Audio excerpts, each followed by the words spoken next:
Hello les femmes, j'espère que vous allez bien. Je vous retrouve pour le jour numéro 4 au cœur de ta féminité.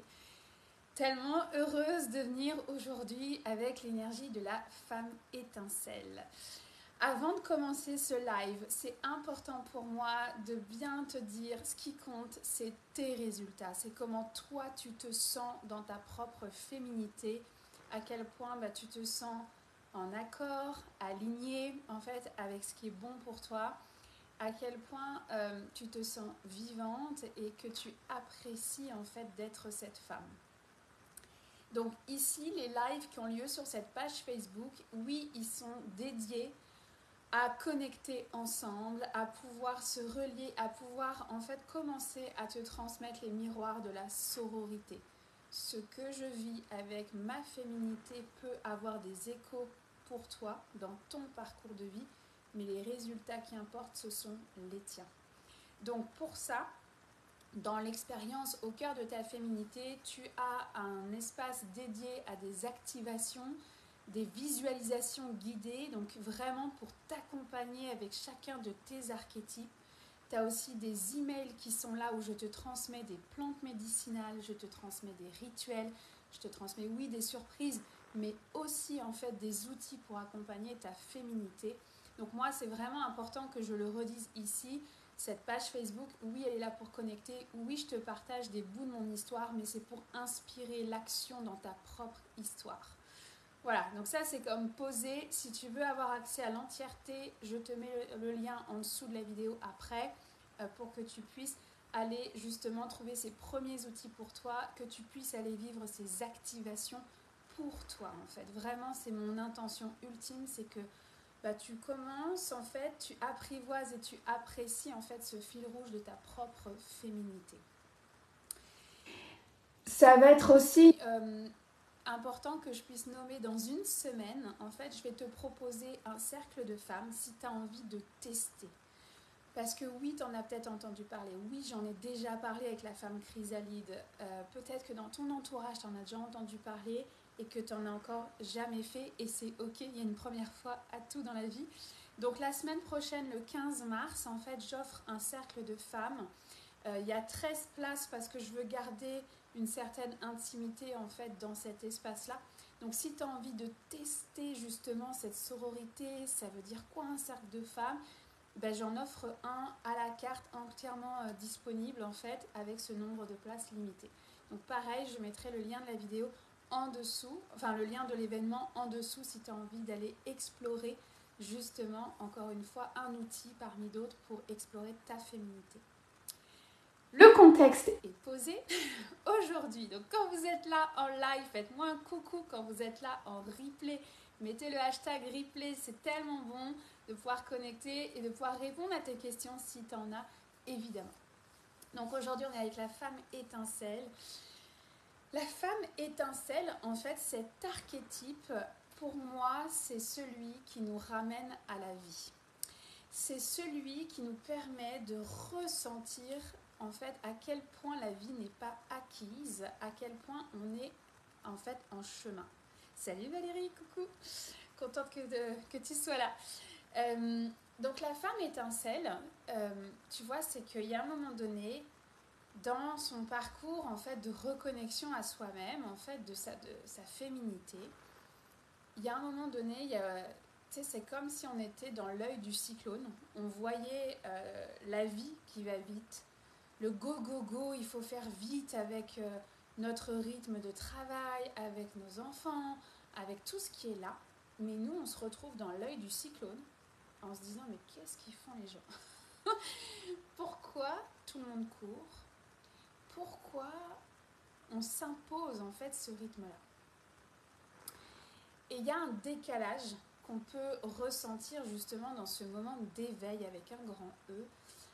Dans ce moment d'éveil, de se dire mais attends, mais est-ce que je suis folle? Est-ce que tout paraît fade? Finalement, même un apéro avec des amis que tu adores, d'un coup ça paraît fade parce que c'est comme si c'était superficiel, comme si c'était des conversations inutiles. Et en même temps, oui, tu les aimes tes amis, tu les aimes ton entourage, mais il y a un décalage qui se fait. Il y a un décalage qui est là, qui est momentané, d'accord ? Et il y a vraiment tu sais, c'est comme si la vie nous traversait de nouveau pour la première fois. Ou du moins, elle nous traverse depuis X années, mais cette fois-ci, on en a conscience. Cette fois-ci, on ressent en fait comme, tu sais, comme bubbling là. C'est vraiment bouillonnant dans toutes nos cellules. Tu sais, c'est ce fameux journal de la gratitude. Je sais pas si toi, ça t'a déclenché. Moi, personnellement, ça m'a déclenché cette histoire-là. Ah ouais, c'est cool. On va dire nos 3 gratitudes de la journée.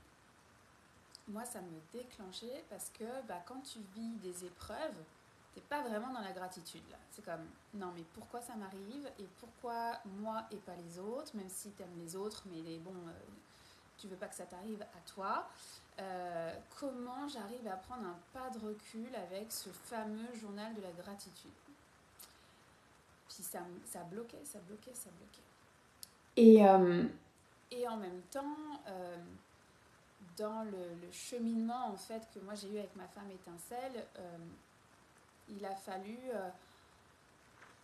remettre de l'amour sur les épreuves de vie, de les comprendre. Et ma femme étincelle, comment elle m'a aidée, en fait, elle s'est révélée à la mort de mon fils. Mon fils est décédé donc le 28 décembre 2016, 27 décembre 2016. Et évidemment que c'est un moment atroce. Enfin, j'étais en état de choc. Où tu as un beau bébé sur l'écho, puis on te dit que son cœur s'est arrêté et qu'il n'y a pas de... Il n'y a pas d'explication, c'est comme ça. Et que dans la foulée, entre l'arrêt du cœur, l'écho et hop, on embarque sur le curetage, tu sais, tu es dans un état là, c'est allé vite en fait. C'est allé vite et en même temps, je me souviens qu'à l'époque, j'ai fait ce choix d'aller vite. Et en fait, dans le après, je suis partie dans une retraite, prendre soin de moi. J'avais besoin de juste prendre un temps pour moi et de juste revenir à moi. Et je me souviens très bien de ce rituel que je vais te proposer à faire toi aussi, un rituel de la lettre brûlée. En fait, tu viens écrire sur une feuille toute cette épreuve de vie, là, celle que tu ressens en ce moment et qui crée une contraction à l'intérieur de toi. Et tu essayes du mieux que tu peux de dire merci à cette épreuve-là. Je peux te dire, ça faisait 3 jours. Je suis partie en retraite le 31 décembre. Ça faisait 3 jours que mon fils était parti. Et il fallait que je dise à mon fils qu'il était merci d'être parti. Tu vois la dualité qui m'a occupée à ce moment-là. Et en plus de ça, une fois que tu as fait ta lettre, tu vas la brûler, tu vas dire au revoir. C'est un bon rituel, d'accord ? C'est excellent comme rituel. Je t'invite vraiment à le faire. Qu'est-ce que tu as envie de laisser partir ? Et suite à ce rituel, suite à cette retraite, j'étais comme une nouvelle Laurence. Celle que j'avais peut-être jamais encore ressentie ou celle que je ne m'étais pas donné le droit de ressentir parce que ma mère avait un cancer, parce que j'accompagnais, parce que c'était la douleur. C'est comme si je m'étais interdite en fait d'être heureuse. Et donc, on est en janvier, donc encore, c'est tout frais, hein, encore après le décès de Raphaël. Je me souviens, tout le monde me dit « ça va ». Bah oui, en fait, ça va, je me sens vivante. Qu'est-ce qui se passe, en fait ? Tu vois, je devrais être dans... Alors oui, il y avait un état de choc et un stress post-traumatique, ça c'est clair, et je m'en suis occupée. Mais il y avait aussi, en même temps, un réveil à la vie. Il y avait un réveil à la vie, et en fait, j'ai retrouvé mon carnet de l'époque. Et je vais te lire le passage que j'ai écrit, tu vois, le 14 janvier. Très émotive de relire ça et de l'avoir retrouvé en fait parce que j'ai tout noté justement dans ce réveil de la femme étincelle. Enfin, en tout cas, tout ce qui était vivant à l'intérieur de moi à ce moment-là. Je vis l'instant présent de mille feux comme je ne l'ai jamais vécu. Ce matin, je décide de gravir le Mont Royal avec ma fille Anna. Parce qu'au Pérou, il y a un village où les membres du conseil gravissent la montagne avant chaque réunion. Selon eux, on est plus dans l'intelligence du cœur après avoir parcouru ce chemin et lâché les peurs et les pensées négatives tout le long du chemin. Et seulement au sommet, le conseil commence. Alors je choisis de gravir le Mont Royal ce matin à moins 21 degrés à Montréal. J'ai vraiment hésité d'y aller. Et à l'entrée du parc, il y avait une plaque de glace où j'ai marché à tâtons et j'ai dérapé 2 fois avec la poussette. Et je croise un monsieur, il est 8h30 du matin. Je croise un monsieur qui me dit « Vous y êtes arrivé, vous y avez survécu, ça va aller. » Et j'avais le sentiment que ce monsieur me parlait de ma vie entière. Je prends mon courage à deux mains et je commence le chemin, pourtant si glissant avec toute cette glace. La montée est difficile. Je croise un gros camion qui m'impressionne et je chante tout le long pour monter jusqu'au sommet. Anna dort dans la poussette jusqu'à cette danse des écureuils. Il fait moins 21 degrés, les écureuils sont sortis. Et je lui dis, regarde la beauté de la terre, la beauté de la nature. Et on continue le chemin. Elle pleure parce qu'il fait froid. Et que moi aussi je pleure parce que je sais pas ce qui m'arrive. Et on arrive au sommet et c'est de toute beauté. On enlève nos vêtements d'outdoor et puis elle s'effondre dans mes bras, s'effondre de fatigue, de froid. Et il y a 2 chaises qui nous attendent en fait et qui sont face à l'horizon, face au fleuve Saint-Laurent, face à la ville de Montréal. Et on s'installe l'une et l'autre à côté, dans chacune de notre chaise. Et pourtant, il y a un élan de joie et de sourire qui nous traverse. Elle se lève et elle se met à danser en me montrant le feu de la cheminée. Le fameux feu sacré. Il y a une magie, il y a un sentiment de paix et de gratitude qui est là. On danse face à l'horizon. Je suis supposée pleurer mon fils et je me sens en vie. C'est une des plus belles expériences de ma vie. On est allé bruncher chez Crudescence après un restaurant vegan, biologique, vivant, pour manger vivant et se sentir vivante. Et j'ai jamais été aussi proche de ma fille. 14 janvier 2017. Et pour moi, c'est la femme étincelle à son état pur, c'est cette reprise de conscience que tu es en vie. La vie, elle n'est pas acquise. La santé, tu sais, de juste manger, de juste savourer ce plat ce midi, de juste sentir ce soleil sur sa peau et de dire mais je suis en vie, pourquoi je m'interdis d'être bien, pourquoi je ne me laisse pas en fait traverser par cette vie-là. Et là, je peux t'assurer que le journal de la gratitude, il est devenu une évidence. C'était plus facile. Bien sûr que j'ai traversé mon chemin de guérison suite à ce choc post-traumatique. Évidemment que j'ai traversé plein de choses. Mais ce qui me marque le plus, et là où je suis capable de dire merci à mon fils, c'est d'être revenue à la vie. C'est vraiment, tu sais, comme si ce jour, j'avais plugué mon âme, tu sais, comme une prise électrique, là. Tu sais, de vraiment... Je suis là, je suis en vie. Et là, tout prend sens, tout le... Pourquoi les écureuils sortent à ce moment-là? Pourquoi je ressens ce soleil à ce moment-là? Il y a tellement une évidence, il n'y a plus de hasard. Tu vois des nombres angéliques partout, tu sais, les fameux 11h11, midi 12, tu sais, tu vois des synchronicités partout. Et là, tu fais, mais qu'est-ce qui se passe? Pourquoi ça arrive maintenant? Mais comment ça je te rends compte maintenant à ce moment de ma vie en fait?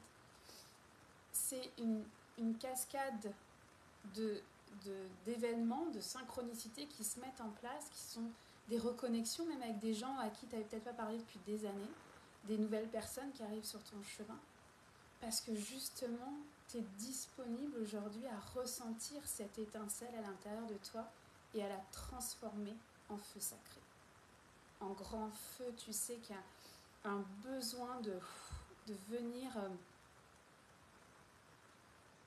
briller en fait. Combien de fois on m'a dit ah Laurence, t'es inspirante. Moi je suis comme mais c'est pas ça que je veux en fait. Ce que je veux, c'est réveiller ton étincelle à toi. Je veux révolutionner la féminité. Je veux qu'on puisse en fait se sentir libre, parce que si tu te sens libre, si tu te sens en fait en paix avec ta féminité, alors dans ces cas-là, tu t'alignes en fait tes actions, t'alignes en fait ton chemin de vie, et oui, tu changes le monde. Et j'en suis absolument convaincue aujourd'hui que chacun et chacune peut apporter en fait sa pierre à l'édifice et créer ce monde d'amour. Ah, il y en a qui vont me dire t'es idéaliste. Bah, je préfère être idéaliste en fait que fataliste. Ça c'est clair. Et pour moi c'est ça la femme étincelle. C'est revenir à la vie. Revenir à la vie et à la savourer, à la croquer à pleines dents. Et tu vois, encore hier soir, j'ai écouté un film qui s'appelle L'éveil, qui m'a profondément touchée. Des personnes qui sont malades, qui problèmes de maladies mentales et physiques, et grâce à un médicament, ils reviennent à la vie justement pendant quelques temps, pendant un été. Et ils te racontent leur parcours, de comment ils l'ont vécu, d'être déconnectés et d'être connectés à nouveau. Et en fait, ils te le disent, c'est comme on est tout le temps à la recherche de plus d'argent, plus de temps. C'est comme si on était aligné à des choses qui ne sont pas la vraie vie finalement, parce qu'on va se souvenir de quoi au bout du compte? Pas de ce qu'il y a dans ton compte en banque. Ce que tu vas te souvenir, c'est de tous ces moments où tu t'es sentie vivante, de tous ces moments où tu vas avoir profité de la vie. Donc j'ai envie de te poser la question là, aujourd'hui, qu'est-ce que tu ferais si tu te sentais en vie? De quoi tu as peur en fait pour ne pas te laisser traverser par cette vie? Qu'est-ce que tu ferais là, aujourd'hui, là? Pas demain, parce que tu sais pas si demain tu seras encore là. La vie, elle tient à un fil. Qu'on ait un diagnostic ou qu'on n'en ait pas, la vie tient à un fil. Personne ne connaît sa date de mort. Et en même temps, la mort fait partie de la vie. On ne peut pas garder les gens immortels et on n'est pas immortel. Donc comment cette étincelle, j'en prends soin? Comment je nourris mon feu pour être bien, pour profiter en fait? Quelles sont tes priorités? Et tu vois, le résultat pour moi de la femme enceinte... pour moi, le résultat de la femme étincelle, il est d'être connectée à son cœur en fait et de suivre son cœur. De suivre son cœur en fait, même dans les moments plus difficiles, même dans les épreuves de vie, même dans le diagnostic que tu viens peut-être d'avoir, peut-être l'opération en fait que tu vas avoir ou que tu as eu, dans le décès d'un proche, dans la maladie, il y a quand même une étincelle à travers tout ça. Il y a quand même une étincelle. Donc évidemment aujourd'hui je veux t'inviter à aller ressentir ce feu qui est à l'intérieur de toi. Celui qui est là, parce qu'une fois qu'il te traverse, il ne repart pas. Tu ne peux plus en fait faire semblant qu'il n'existe pas. Au contraire, tu as tellement besoin de le nourrir, ce feu. Tu as tellement besoin de prendre soin de ce feu, pour toi, pour te sentir en vie, pour être bien. On ne peut plus mettre un couvercle après et faire semblant que ça n'existe pas. On ne peut plus. Alors après, on apprivoise son feu, parce qu'on ne veut pas qu'il devienne destructeur non plus. Mais oui, il est là, et oui, il te nourrit, et c'est lui qui va te permettre d'être connecté à ton cœur et ce que tu as envie de faire dans la vie, et comment tu vas profiter de ta vie. Mais tant qu'il n'y a pas cette connexion, en fait, c'est plus compliqué. Et tu vois, dans les accompagnements que j'ai pu avoir avec des femmes étincelles, d'ailleurs j'ai ça dans les mains, je vais juste te les présenter. C'est quand j'ai rencontré ma femme étincelle, en fait, j'ai pris des pierres dans la nature et j'ai peint, en fait, tu l'as vu peut-être sur les réseaux, c'est une photo que j'aime beaucoup. Pour moi, c'est vraiment le symbole de ma féminité, c'est la fleur, c'est le lotus qui s'ouvre. Et puis j'avais marqué ici, respire avec ton cœur. Femme étincelle, respire avec ton cœur. Et non plus ce mental qui va vite, ce mental qui te dit qu'il faut faire ci, il faut faire ça, puis il faut donc ben gagner de l'argent, puis il faut donc ben être comme ci et comme ça. Tu sais, c'est comme, peut-on trouver un juste milieu dans tout ça? Et dans les accompagnements en fait que j'ai pu faire, je me souviendrai toujours de ce soin, une magnifique femme où c'était comme la vision, elle était vraiment dans cette vie où tout va vite, où bah, y a comme je sais pas, une structure de vie qu'il faudrait avoir. C'était comme si c'était une armée en fait. C'était une armée, c'était des zombies presque. Et il y a justement cet éveil que vivait cette femme et justement c'était comment elle venait récupérer en fait son cœur, sa lumière, son étincelle. Et aujourd'hui, c'est une femme accomplie, c'est une femme qui est devenue maman, qui a fait les choix en fait pour elle et non plus en fonction des autres. Elle se reconnaîtra peut-être dans ces propos-là, mais j'irai pas plus loin évidemment pour pas briser la confidentialité, mais ça m'a tellement montré en fait c'est normal qu'à un moment donné on vive ce décalage, c'est normal qu'on ait envie que la planète entière soit connectée à son cœur. Mais en fait, à force d'être pushy avec les gens, non mais là, faut que tu reconnectes, bah, c'est pas en fait la voie parce qu'il faut que ça vienne d'eux. Il y a un super livre d'ailleurs, si tu veux aller plus loin, qui s'appelle Ta deuxième vie commence quand tu comprends que tu n'en as qu'une. Et je crois que l'auteur, c'est Raphaël Giordani, un truc comme ça.